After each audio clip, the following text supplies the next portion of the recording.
gentlemen, to the Carolina Conversation. I know it's been a while since we've had an episode, but now we're back in the saddle. And now we have one of our greats.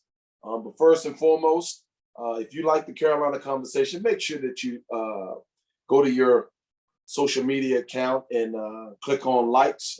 We'd love to have all the likes that we can possibly get, but more importantly, give me some constructive criticism. Other than Shimon, it's been a while since we've had an episode.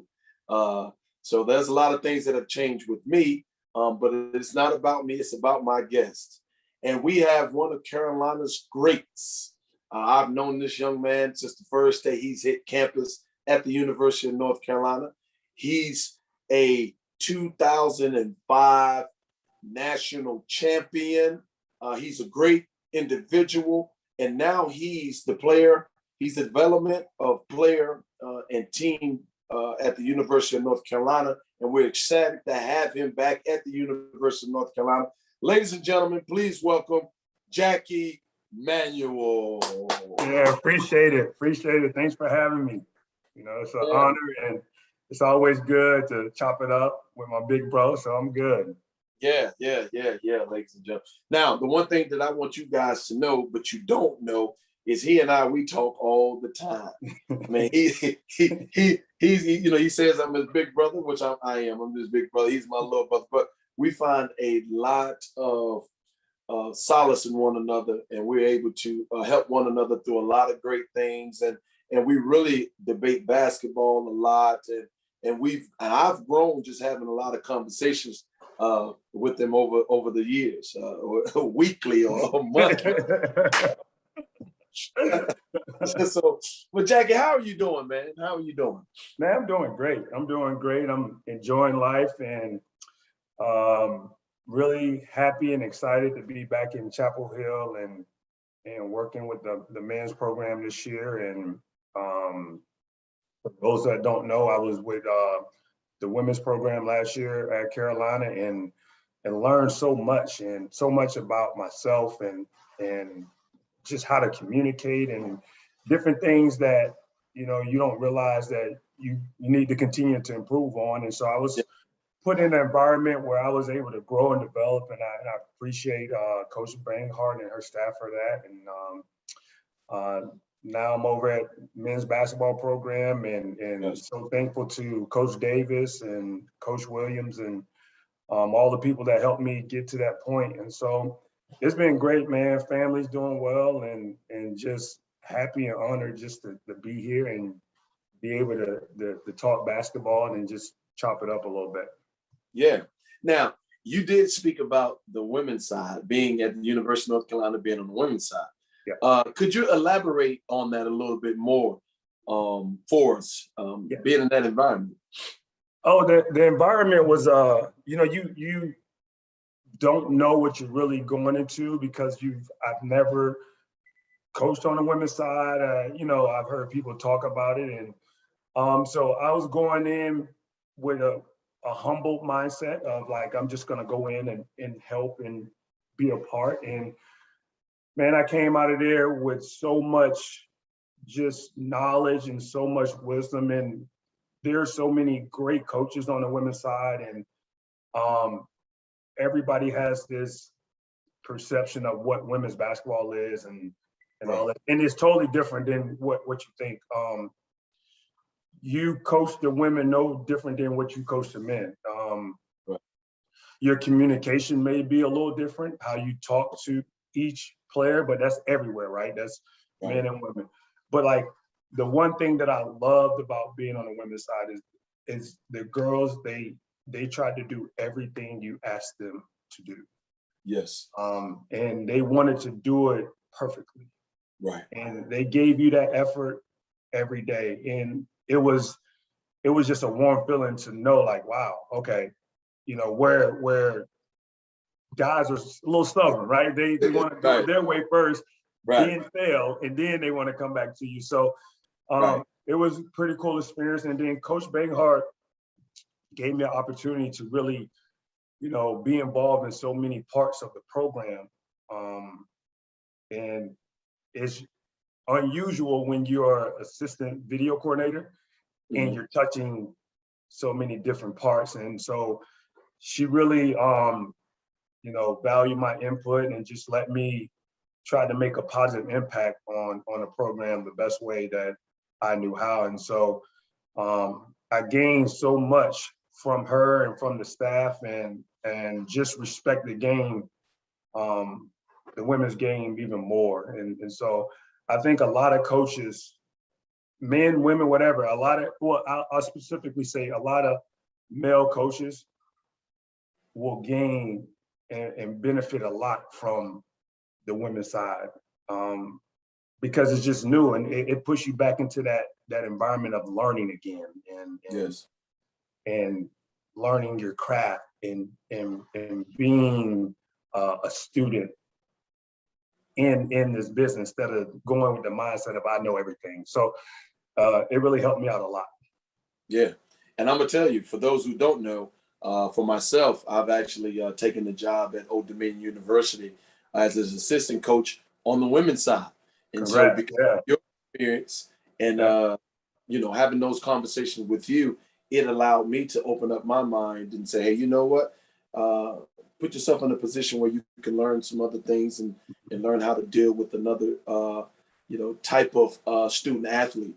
And the time that I've been there, I've really taken heed to the things that you've told me, and I'm beginning to understand and appreciate the things that you've always told me, because it's helped me be a conduit in that environment, because I've had someone like you that had that knowledge to help me navigate it from a standpoint of just saying, hey, you know what, Jackie told me this, and this is what I should do, man. So I'm very appreciative of the things that you told me, little brother, and helped me in that environment. But now you're back in the Yeah. men's side at the University of North Carolina. Yes, sir. Yes, sir. Brought the first national championship to Coach Roy Williams in 2005. So how's that environment now? Having being in the I would call it the Mecca for us, in the Yeah. Mecca, Yeah. and walking those halls every day and having that conversation with those kids every day, especially in your role as player development and team development. How was that for you? Man, surreal. I walk the halls every day like, man, wow, like I'm here. Like, Right. I can't believe it. Like I'm here. It's something that I dreamed about, coming back after being here in 2011 and 12. Excuse me. And I'm like, man, I'm here. And so the things that I learned as a player, and the things that I learned when I was assistant and strength conditioning coach in 2011 and 12, and my journey all the way back to this point, is what I'm trying to give to our guys and pour into them. And Coach Davis he has given me the freedom to, help this program and help these guys. And it's like, don't take anything for granted. Don't look at it and saying, I'm here, I'm at North Carolina, and that's it. Like, don't be that comfortable. Right. Take these opportunities that, you've been blessed with, and God has blessed a lot of these guys with gifts and talents and size and everything. Take that, change your life, your family's life, and then use all of that to pour into another young kid, right? Somebody else. And that's been my mindset coming into this, is like, I'm trying to pour into each kid and figure out what's the best way to communicate with that young man. And all right, what's the best way to help him and help him develop? And how can I help Coach Davis? Right. In this program? Because I've had 3 opportunities where I worked for first-time head coaches, and saw what that experience is like. And so also trying to help Coach Davis, and like, hey man, don't stress. Like, Right. It's part of it. Like, this is just part of your growth and development, and our guys are gonna have the same growth and development that they have to go through as we continue to build that chemistry, and everybody is learning Coach Davis and what he wants and how he wants it. And the guys are doing the same thing. So trying to be a little bit of bridge there, but also pouring to our young man too. Right. Well, I know that they're extremely blessed to have you around.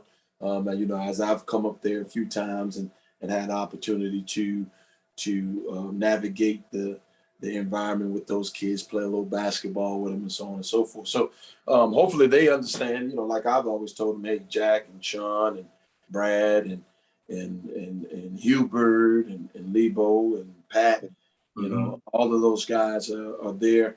And they've walked those halls and they've worn that jersey and they love the institution and they only want the best for you. And so I know that those guys will continue to lean on you and take everything that you say, to help them get to where they're trying to get to, not just as an athlete, but like you said, as a person.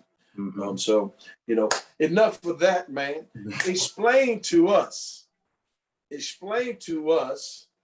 when Jackie Manuel was down there in South Florida, what made Jackie Manuel come to the University of North Carolina? There was two people that made me come to the University of North Carolina. All right. Okay. One was Michael Jordan. Okay. I was a big fan of Michael Jordan and his wearing his practice shorts under his game shorts and that Carolina blue and watching all his videos. And I was like, yeah, I'm trying to do that. I'm trying to go there. And the second person, and this is just like a state of Florida thing for me, was Vince Carter. And the reason I say Vince Carter is a big deal in the state of Florida, but I'm a very competitive person. So I'm like, Vince Carter is the only person at that time was the only person from the state of Florida to play at the University of North Carolina. And I was like, my name can be in that same conversation. Right. And I was like, yeah, I could go to Florida, I can go to Miami, I can go to these different places, but we've had a lot of people in the state of Florida to do that. Right. There's only been one to ever go to a program at that level. And that was Vince. And I was like, yeah, I'm gone. There's nothing else to say. And so when I got the opportunity from Coach Doherty, he offered me on that conversation, and I took that offer on that same conversation. There was nothing to debate at all. Right. So you grew up a North Carolina fan to a certain extent. To a certain extent, yeah. Yeah. That's interesting to know. But you're absolutely right. Vince was the first individual to go to the University of North Carolina from Florida, and so what someone that was as heralded as you, and being one of the best players in the country and in the state of Florida, and how athletic and the dimensions that you brought to the game with your scoring ability and things like that. I found it to be interesting that you would choose the University of North Carolina, but as we see now, we understand why. Yeah. And so for me, it's simple. Like I when I see something, I know what I want. There's nothing to overthink and overanalyze. It's like, that's where I want to be. And so when I got here, and regardless of what was going on, I was going to make the best of my situation because this is where I wanted to be, and so if I had a chance to do it again, I would do it all over again. That's awesome. So tell us, Jackie, leaving Palm Beach, Florida, and coming to Chapel Hill, North Carolina, how was it when you first arrived at campus? How was that experience? Summertime, summer school, basketball. Man, we got here, and I promise you this, we got here, myself, Jawad, and Melvin, and we were so locked in on the basketball that we lived in Granville, and we were running from Granville all the way to the Smith Center. And if anybody knows, anybody that went to school here and know Chapel Hill well, you know how far that is from Granville all the way to the Smith Center. And we ran that often. We couldn't get a ride from anybody. We were either walking through campus, right? Or we were running through campus to Smith Center. And we probably got lost about 2 or 3 times before we we figured out the Yeah. right route. But we were super locked in on trying to be really good basketball players. And we all had a goal of playing in the NBA. And we had some really good former players to look at and say, this is how they did it, and this is what they did. And we were trying to mimic that as much as possible to become NBA players. So we took the game very seriously when we got here. And then the other thing for me that stood out when I got here, and this happened around December or so, is like this was the first time I ever saw snow. So yeah, so at that time we didn't have any change of seasons, right, down in Florida, and it was the first time I ever saw snow. So I was like a kid in the candy store, like, wow, like I'm on this big college campus, this is awesome, and then I'm seeing snow for the first time, and Right. it was amazing first time experience. Awesome. So, explain to us, how was your first year? How was your freshman year here at the University of North Carolina? How was that experience on campus, being the student, and also tell us about the athletic experience. How did that season go as well? Uh, it was good. It was humbling though. It really was, because you think you know it all. Right. You get to your senior year of high school, and because you've gone through this for 4 years, you think now this next step is going to be the same. Like you're going to have that same experience where you know it all. And it was a huge adjustment from being responsible and doing your classwork when it need to be done, to being in class on time, and then managing your time throughout the day and at night. I think the biggest adjustment that we had to make is like, you can't stay up all night. You know what I mean? And that's what we did. You have that, the summer kind of give you this false reality of you can be up all night and then you can get up, you have like 1 or 2 classes and you're good, you can function. And then when you hit that first semester and you have that 8 a.m. class, or that 9:15 or whatever it was, I can't do this. And so you're trying to manage that. And then next thing you know, you're in preseason. Right. And you're doing your conditioning and you're getting ready for the season and getting ready for practice. So it was like everything coming at you at once. It's like hit campus. You got your 12-minute run, you got your preseason condition, you got your mile, and you're still trying to juggle the academic part of it. And so the great thing about my experience is I had 2 other dudes with me going through it at the same time. Right. So we could lean on each other. And we took a lot of classes together the first couple of years. And so it was like, okay, we're all going through this at the same time. We're all looking at each other like, what we're going to do. And right. And so that was good. It was a good experience. And it kind of carried over to on the court. And I felt like all of us on the court were very confident players coming in, and we believed in our ability.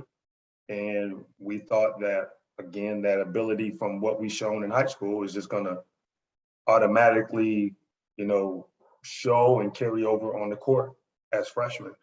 And we got popped in the mouth. We got popped in the mouth early in exhibition. Like I experienced mine in the exhibition game, and I was like, oh, this is different. Right. And then we lost that first game to Hampton. I was like, oh. And it was kind of, from that point, it was kind of like your survival mode right now. You're just trying to survive, keep your head above water. And there were some challenging times. There were some difficult times. And there were some times where I was like, man, I don't know. Like, I ain't never lost this many games ever. Like, am I good enough? Is this where I'm supposed to be? Like I'm watching last year's team, and I'm expecting that's what's gonna happen. That's what I'm coming into. I'm coming into a team that's gonna win and be successful. And I didn't have the expectation of coming in and starting. Right. Like that wasn't my mindset because Joe was still here. Right. And I was like, I'm gonna come in, play behind Joe, and I'm gonna learn from him. And so that was my mindset. So once I became a starter, I was like, oh, all right, let me run with this. So Right.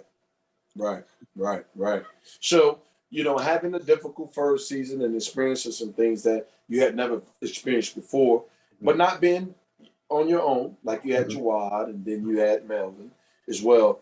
You have that summer going into your sophomore year, where there was a class that brought in Raymond Felton, Rashad McCants, yeah, David Noel. Sean. Hey, Yeah. that class comes in, and there's a little bit more firepower, or and now you're in a position where you have to lead. How was that environment? Competitive, Very competitive, and I'm gonna be real, a little bit dysfunctional in the sense of not the program itself, but from the immaturity of young players. Like, because now you're looking behind you like, oh, he coming to get me, right? And so now it makes it super competitive, right. Where you're as a sophomore thinking, okay, these freshmen are coming in, they're coming in to take somebody's spot. And so we were battling every single day that summer. Every single day. There was not a time, and you were there, there wasn't a time where we weren't battling, because we were battling for our pride, we're battling for our ego, we're battling for a job. Like we were like, if you're gonna take it, you're gonna earn it. I ain't giving it. And so that part of us, that competitive part of us, was there always from the beginning with both of those classes, because that's how it came in. Like we came in, and so the issue became we could never turn it off the court. Right. We could never distinguish between us being competitive on the court and then that fine line of like, okay, you got to let it go. Like it's not personal. Right. So when you're dealing with young people, they don't know the difference between you can be competitive without taking it personal. Yeah. Right? Yeah. And so that's kind of what we dealt with a little bit, just the little issues of we compete doesn't mean I don't have to like you or you don't have to like me. We can still compete and be cool and like each other and want the best for each other. And so we had to mature through that part of it. We had a lot of growing to do through that part. Yeah. I mean, the one thing that I vividly remember that summer was making sure that like guys stayed in line. Yeah. And making sure that you guys could put behind you what had transpired. Right. I know that's extremely important to me because I didn't want you guys to feel like you weren't up to par. You know what I mean? Or you let us down. You know, that summer was extremely important to me. Right. And and having to navigate those freshmen and make sure make sure I keep my knee on their back, but keep my knee on your back as well. But also uplift you and help you understand, hey man, that's not nothing. We're here with you. I'm here with you, and we're gonna, we're gonna get through it. But that was for me, it was like I had to bring in boxing. You got to bring your boxing gloves in here today. I didn't want to punch him with my bare hand. at least I have boxing gloves on it so it didn't show up. You know what I mean? Yeah. That was a really dynamic environment going into your sophomore year and then freshman year. And so speak about how that season went, that season. That season actually started off well. That Mhm. season, I think we were like 6-0. Mhm. And it started off well, and we were playing some really good basketball. And I think that, again, you have immaturity when you have so many young guys. And we thought that, oh, this is going to happen. Like, we out here playing basketball, like we're playing, and we won the preseason NIT. Mhm. You're like, oh, we beat Stanford, beat Kansas. And I was like, yeah, this is just going to happen. This is how we're going all the way to the championship. Right. And we lost a couple games, and then Big May went down with a foot injury. And when he went down, everything went downhill. He really stabilized us because we were playing through him.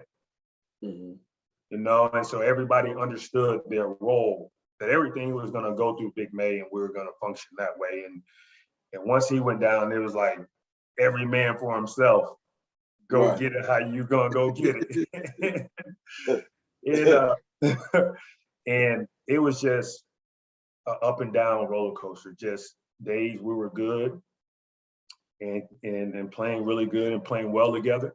And then there were some games where we were just, everybody's on their own little island trying to do their own thing. And it just didn't work. It didn't work what we envisioned, and it wasn't something that we were planning, like we're gonna go play our own game. When Big May went down, we didn't know what to do. And so when you get basketball players, and for people that don't understand the mindset of a young player who's a pretty good player, we've gotten to that point because how we believe and how we think. And for some, it may be unrealistic. Right. But for us, it's realistic. Like, I felt like I was the best player on that team. Right. That's what I personally felt like, right? Now, my numbers and my stats may not have said that, but that's how I felt. And Rashad felt the same way. And Jawad and everybody else, Raymond, felt the same way. And so that thought process is what got us to that point, right? Right. And so when you have your big man go down that you're playing through, now all that ego and that pride and that is going to come up and say, okay, it's my time to show them or show whoever that I can play. Right. I can do this, that I can do that. And it was a recipe for disaster because we just didn't understand what it took to be a really good team. And we struggled with that whole year of coming together and just playing for one another. Right. And playing the game the right way for one another, and everything else was going to take care of itself. So. Right. And so, if I'm not mistaken, at the completion of that season, Matt wasn't retained at the University of North Carolina, and Roy Williams takes over as the head coach of the University of North Carolina. And so, how was that whole experience for you as a student athlete, losing the coach that recruited you, losing the coach that believed in you, and then having a new coach brought in to lead? How give us some perspective on that and how some kids could feel in that environment. It was uneasy. It was to have the coach, not retained, to not be playing how you envisioned that your career would be at that point. And to be in a situation where there's an unknown of who's going to be hired for, it was a month as they went through the process, and then finally hiring Coach Williams, I was just like, all right, what's gonna happen next? What is my future gonna look like? And we thought that maybe with how things were under Coach Doherty, and how things ended, maybe this is a fresh start. Maybe this is something that could be beneficial and helpful for all of us, right? Right. And going into that conversation with Coach, and him having that conversation of like, look, like, here's the deal, and then he laid it out. Here's the deal. Here's how you're gonna help this team, and your numbers shooting wise are not good, so we're not gonna be doing that, right? And giving me parameters, and then saying like, hey, if this is something that you're not able to do or wanting to accept, then you can leave and I'll help you the best way I can, right? I'll call whoever you need me to call. And at that point, I was just like, all right, that went different. Right. That wasn't what I was expecting. And I don't know who else he had a conversation with, but I just didn't think that's how it would go, right? As I was envisioning whoever was being hired and replacing Coach Doherty. And so after that conversation, I had a conversation with my father, and well, what do you want to do? And again, Shimon, goes back to what we talked about early here on about why I chose North Carolina.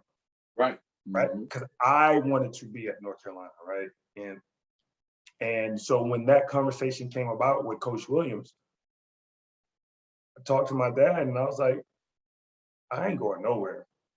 Right. I just felt like I was in a good place. Even though on the court, things weren't working out how I envisioned, but I was in a good place with my teammates.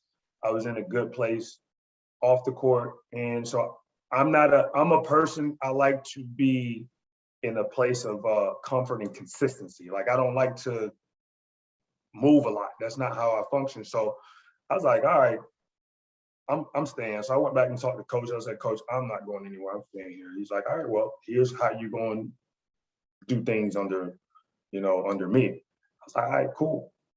And it stayed just like that. I was like, all right, cool.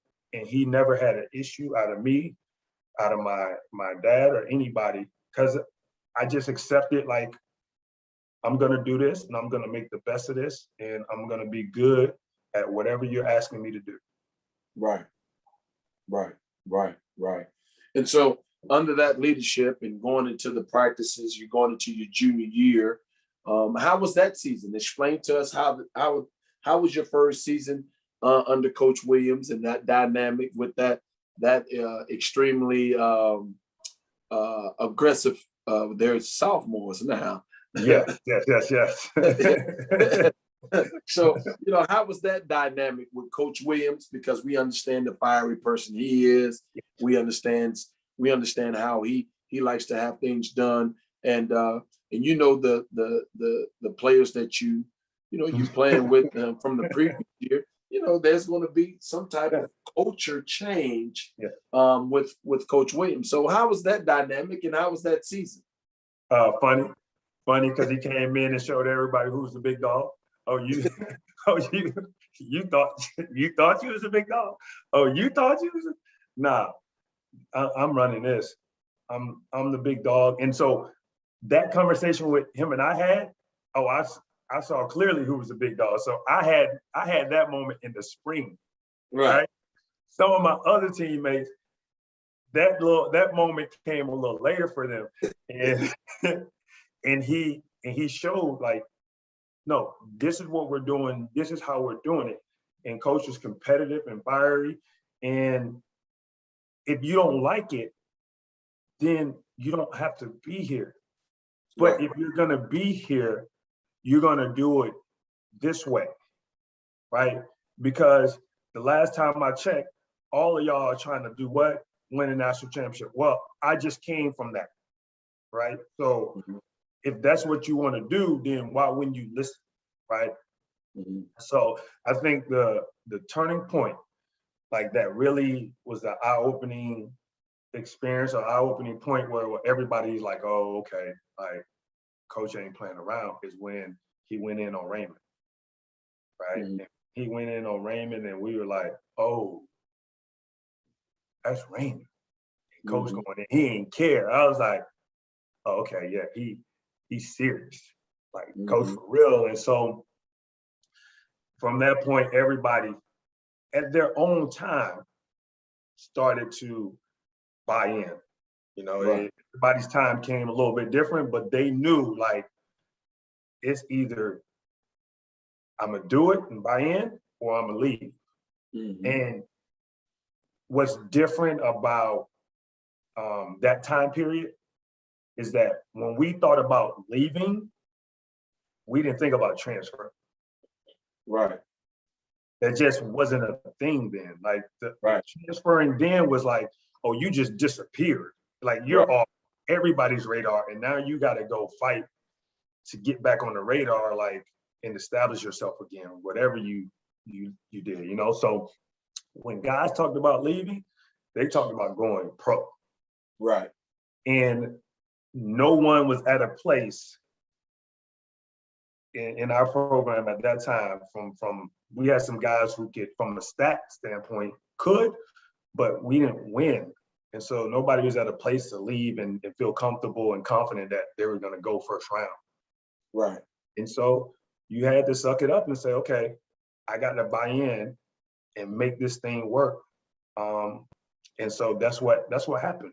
But coach had to come in and put his foot down because we were just like running amok in the sense of everybody was doing their own thing.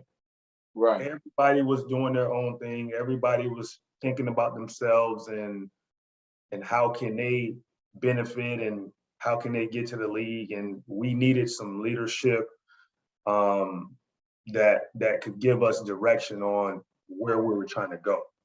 Right.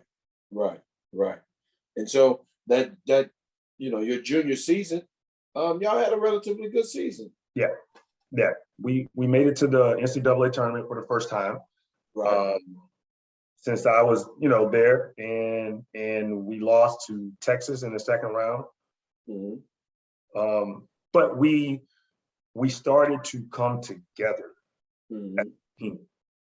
And that was the first time that it ever happened for all of us, that we started to forget about ourselves a little bit and come together. Now, there was the moments where you still had a little bit of that, right? You still had a little bit of, you have moments. We had more moments of team play than we did of the individual thing. Right. And so that loss to Texas, after that, we all came together and we said to ourselves, all right, what are we doing? Like Wad, Jawad, myself, Melvin, this is it. Like there's no do-overs, there's no comebacks, this is it. And Raymond, Rashad, like they're looking at it and say, you know what? I'm trying to go to the league after this season, right? So we're like, okay, that's 5 people that are not gonna be here. What do we want to do? And so from that point, we're just like, man, let's just win it. Let's just win it. Let's just go in here and win this. And the thing that really, really stood out to us is every time former players came back and we had those pickup games. And when it got a little chippy, they looked up and said, oh, y'all up there? Y'all in the rafters? Oh, y'all ain't on either side, right? So what we talking about? And you had to say, all right, your ball, check ball, and keep it moving. So we're like, no. that conversation, we're not going to have that conversation again. Like, we're not going to be the ones that don't ever do anything the time that we're here. And Right. so we made it a point that going into my senior year, Jawad's senior year, Melvin's senior year, that we were going to win a national championship. That was it. There was nothing that was going to stop us from doing that. And we vowed to each other that we were going to do everything it took to get us to that point. And so from that conversation, everybody took about a week off, 2 at the max, and then we were back in the gym. And the rule was, you will not miss not one pickup game. I don't care if you're not playing, if you got study hall, adjust study hall either before or after pickup. But when it came to pickup, you were going to be there. We were not going to miss a pickup session. It didn't matter if we were doing conditioning that day or we weren't. If we said we were going to play pickup at 3, everybody better be there and ready to go play pickup. And that was the mindset that we had going into that spring, that summer, and into the fall. That there wasn't going to be nothing that stopped us. Yeah, yeah. I mean, you guys, y'all did come together more going into your senior year. You know, I used to, you know, we go do some things together. You know, at that time, taking guys a few places. Yeah. And you know, just to see the growth, and to watch, you know, that the environment had changed. Yeah. You know, and y'all were a great part of that. Y'all were the most important part of that environment changing, because you guys continue to be competitive. Yes. Yes. Environment was, you know, really, you know, just, you know, it was a great environment. But it was great to see that you were different than what you were 2 years previously. Yeah. Yeah. That y'all were able to have a bond and understanding. Well, this is how we're gonna do things. We're gonna go in here, we're gonna compete, but then after it's over, you know, we're gonna be all right. We're gonna kick it, or you know, go get some eat or something like that. It wasn't little cliques. We were little cliques before, right? Everybody got their little clique. Yeah. We became big, one big One clique, right? And that's how we moved. We moved like that everywhere we went. Like, we were one. Like, where we going tonight? Oh, we're going out? Okay, we're gonna go out. Where we going? We're going to the gym. Okay, we all gonna go to the gym. Like, and we will relay those messages to each other, because that's how we start carrying ourselves. Like, oh, where we going? We're going to eat. All right, go hit Raymond up. Go hit Dave up. Go see what Rashad doing. Go see what, you know, text them, see if they want to go eat. And that's how we start moving, compared to 2 years ago, where we didn't even think like that. Right. I'm going to eat. You going to eat? Let's go. I ain't thinking about nobody else. They'll be fine. Yeah. But you know, there was willingness and there was acceptance.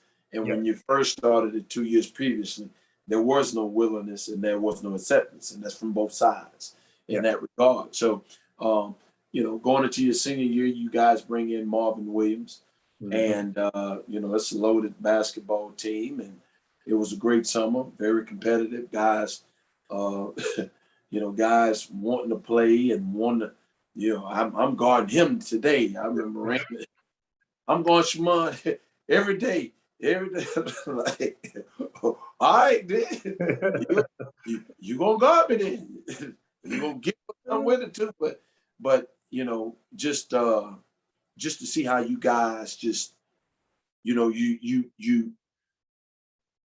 wanted to compete and you wanted to take your lumps and you wanted to, you know, you wanted to win, man. And it was like, all right, well, let's see. So going into your senior year and having that season, explain to us how that was, step by step, you know, just, you know, hitting that first game and then proceeding on. How was it? Well, we were feeling good. We were feeling good going into that season. We thought we had a really good summer. Everybody was on the same page, and we had one focus and one goal, and that was to win it all. And I think the media felt the same way that we felt, that we were the best team in the country. So they put that out on Sports Illustrated, that we were preseason #1. And I think we started feeling a little too good. I think we starting to get ahead of ourselves. We ain't played one game, and we felt like we were already national champions. And so we go out and we go out to San Francisco or Oakland, and we play Santa Clara. And we find out before the game, a couple of days before, that Raymond's not going to be able to play, just because he played in an unsanctioned event during the summer. So he had to miss one game. So we're all right, cool. You know what I mean? Again, it goes back to the mentality that you got to have. Like, we're like, okay, Raymond, like, we're going to miss Ray, like, no doubt about it. But while he's out, we're going to hold it down for him. And we still good. We got a bunch of dudes that can hoop, and Q, you play the point, and let's rock.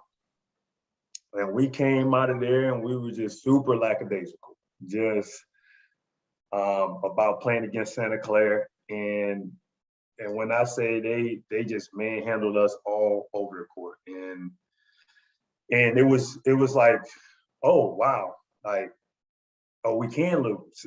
Oh, this is serious. We can. And coach was upset.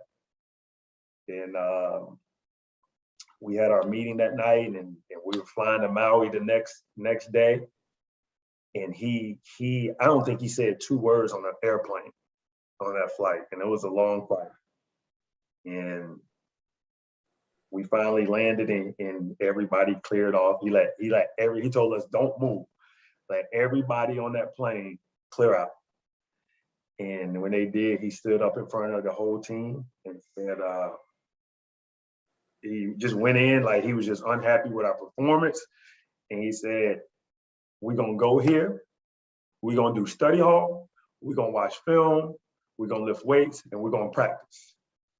Right? And he said, y'all are not in Maui until I say y'all are. And we're like, what?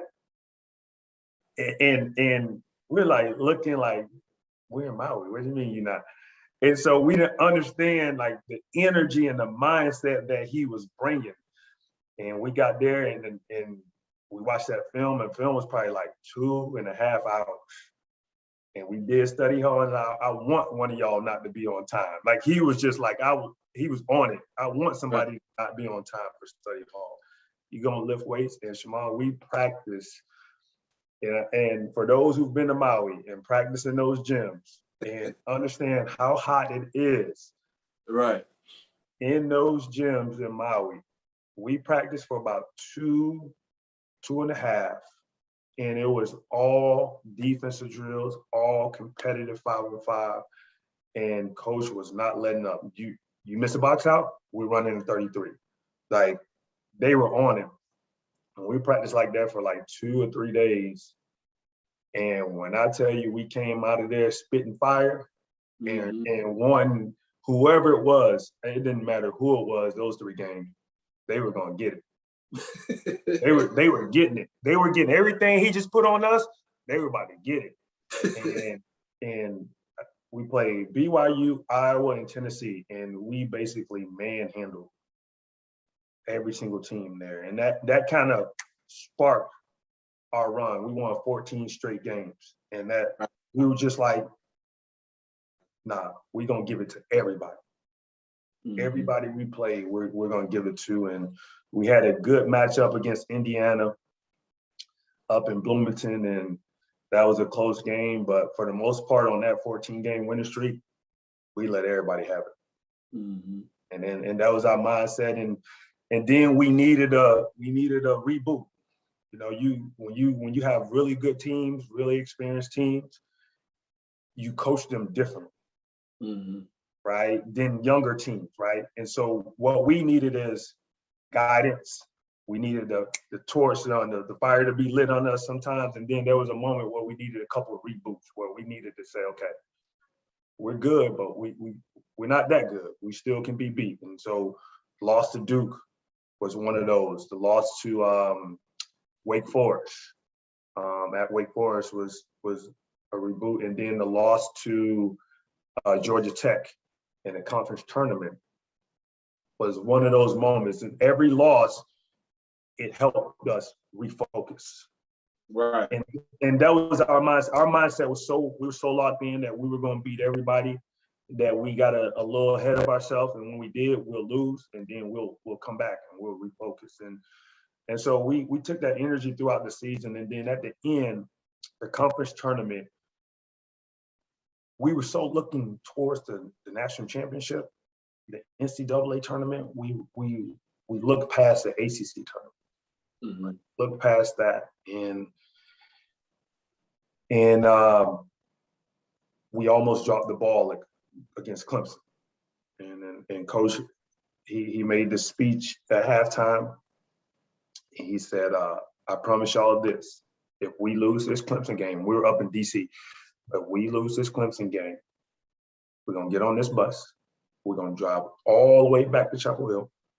And when we get off that bus, we're going to throw on our practice gear and we're going to practice. All right. For an older team, that's not what they want to hear, right? That's right. not. No question. Like we can take care of all that. And so we went in second half and took care of business, but we still didn't have the focus we needed to really win the ACC tournament, because we were still thinking past that. We were thinking our goal from the beginning was national championship. It wasn't ACC tournament champion, right? And so that's kind of how we looked at it. And so we ended up losing to Georgia Tech, and came back. And when we went to practice, Coach, he had something special set up for us. He told us, but he didn't tell us what.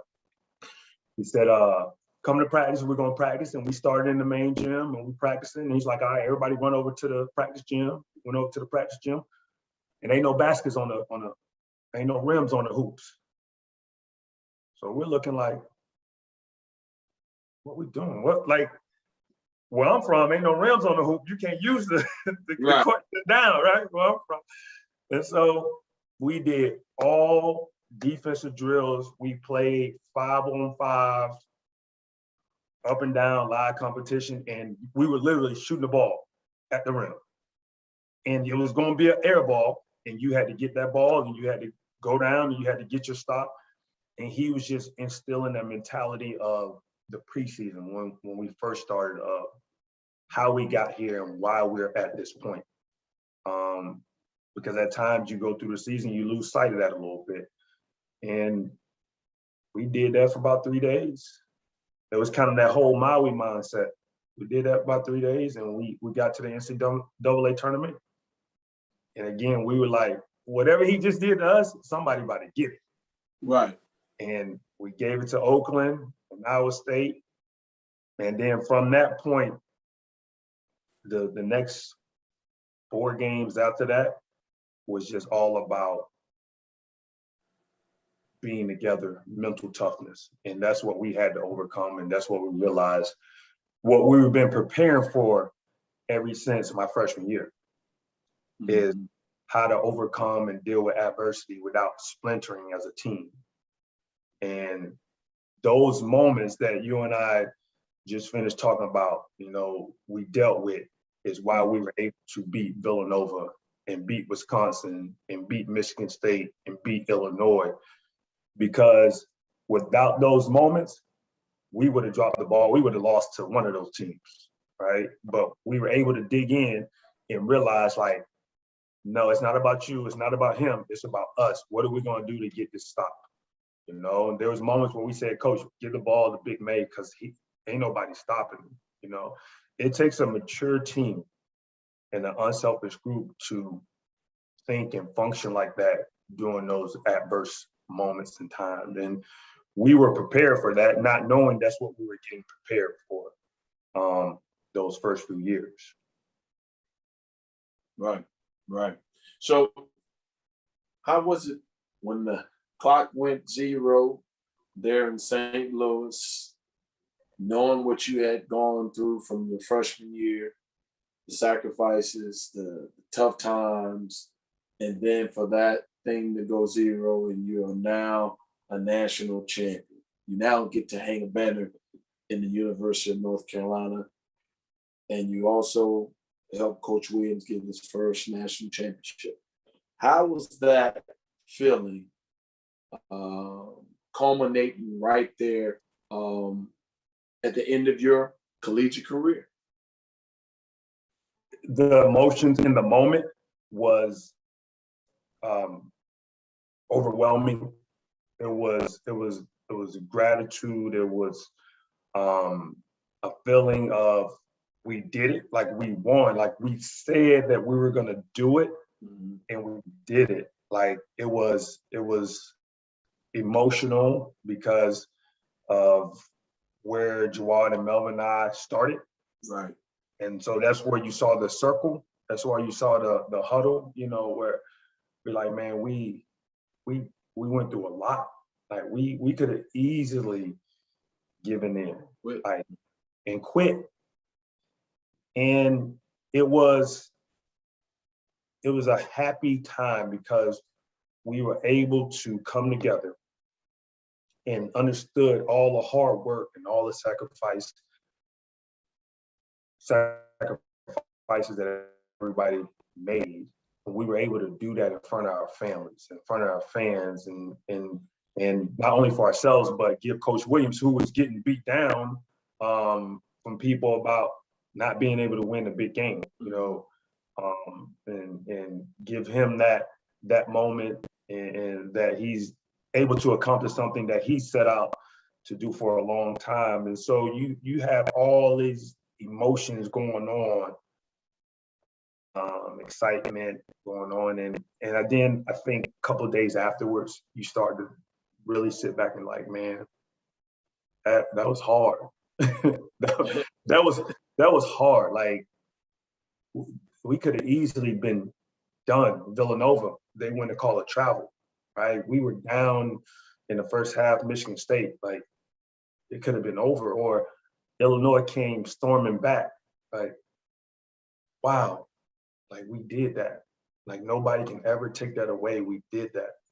Right. And so that was the feeling afterwards, like, oh, it's real. And we actually did that. Yeah. And so, having an opportunity to be a national champion and then graduating from the University of North Carolina, North Carolina has been relatively good for you. North Carolina is where you also met your wife, Miss Rhonda Manuel.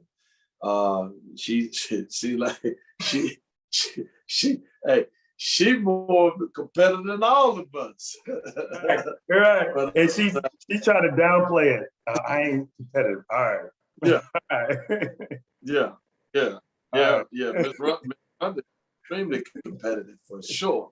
But the one thing that I always like to ask, you, when I have you on this podcast, when it's all said and done,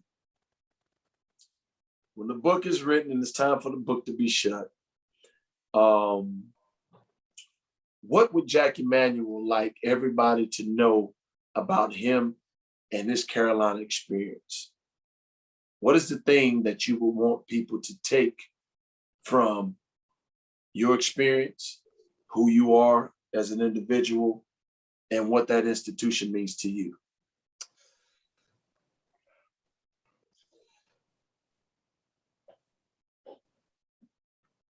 Pride,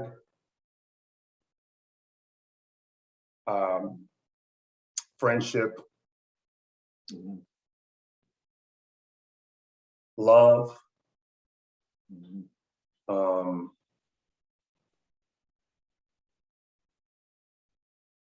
and some of the things that come to mind.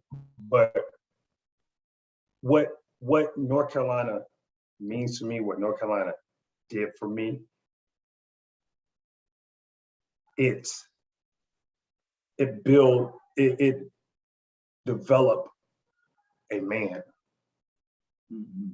right?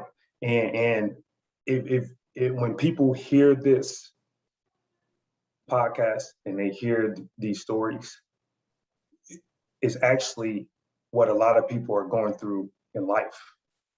Right. In all these different stories, there's something you can take with you that you're probably dealing with in life. Right. And understanding how we were able to get to the point that we did, as young people, right? Yeah. Because young people are, they're dealing with this and they don't know how to deal with these things, or Right. they're trying to figure out how to deal with. And you can see how we dealt with them, and it wasn't perfect, and we made a lot of mistakes. But the one thing that the things that I want people to remember is that at the end of the day, I am a person who loves this university with all my heart, all my soul, that love my people. I love my teammates. I love the people that were with us, you, Shimon, and a lot of people that helped us, impact us. I loved, and to me, that is important to me, the love for my university, love for people, but also that I didn't quit, that I didn't give in, and that we had to figure out what hard work meant and what that looked like and what playing together looked like. And we were committed. We were committed to each other. We were committed to the university, and we were committed to the process. Mm-hmm. And that's what I want people to remember. Like when you think about Jackie Manuel, you think about the journey and everything we just talked about, that there was a commitment there. I chose North Carolina because I wanted to go there. Right. And no matter what, the change of coach, losing seasons, teammates, you have your issues. No matter what, we stayed committed to each other, to the program. And what you saw from that is the reward for that. Mm-hmm. And that is important to me. That is what I want people to remember when they think about Jackie Manuel. Yeah, yeah. I mean, that's awesome. I mean, you summed it up. For a lot of you, especially you three, Jawad, you, and Melvin. It just I think you guys are the best spokespersons for that institution, for our basketball program. Mm-hmm. Because I think the word that I always use, and I'm so proud of you guys, is that you were resilient. Yeah. And I just remember, we spoke about like your freshman year and how many people were trying to beat you down and just, really being in there, just with you guys as the only pro, you know what I mean? Because of the dynamic, and just like, I just, you just didn't want, I just didn't want it for you. You know what I mean? Your brother just don't want it for him. You don't know how you're going to do it. You don't know how you're going to change it. And man, the greatest part, and I thank the Lord for it, the greatest part, man, was for you guys to finish that thing as national champions. Yes. The one thing that I always say for myself is I wish, if I had anything to change, I would change me not being able to win a national championship. But I would say this. Mm-hmm. If me winning a championship keeps you guys from winning the championship, after what, from your process, yeah. I would never want a championship. That's I deep. would never, That's I would deep. never, That's love. I would never want it because, like you said, like people, when you say went through something, Yeah. people can't, just from the statement, Yeah. they can't feel what you guys were going. You know what I mean? Yeah. And, to see it today and to walk in there every day and to see you guys as 2005 national champions, it's the best feeling for me. It is an awesome feeling, and I'm proud of you. The basketball is basketball. Yeah. But the man that you are, the family man that you are, the person that you are, the things that you do for that institution, we are ecstatic. I know I am. I'm ecstatic that you're there and able to bring those young men along. And I appreciate it. And God permitting, one day you're gonna have your own program. I do know that. I appreciate it. Yeah, man. So, man, I appreciate you. I love you. Love you too.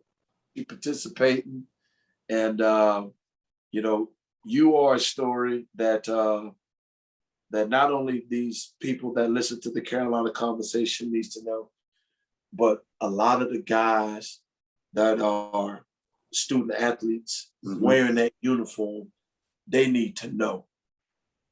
They need to see it because they need to understand what this is about. And like you said, the commitment. The commitment, and the biggest word that's not used in today's basketball, pride.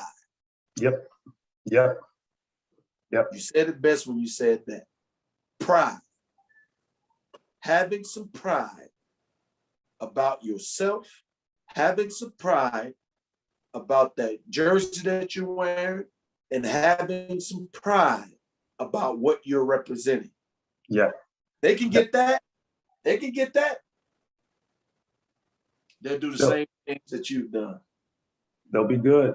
They'll be good. Because they'll understand, Shaman, is that it was actually life-changing. Yes. What we realized is like when we went through the storm and didn't quit and stayed committed, what was on the other side of the storm. Right. And everybody goes through the storm, they're ready to give up because it gets hard. And so when you go through the storms of life, now you say, well, on the other side of that is going to be something special. I believe that. I've seen it before. And so you keep pushing through, you keep persevering. And that's the message that I want to give to people. Like, don't quit because you got more storms coming. Don't quit and don't give up. Like, buckle in and face it because there's something beautiful that's going to be on the other side of that storm. And it's going to be something that you're so happy that you didn't give up and that you appreciate going through, and it's going to make you even better coming out. So yeah.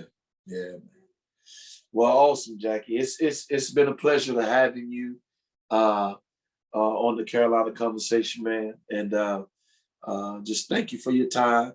And God permitting, we'll be talking soon.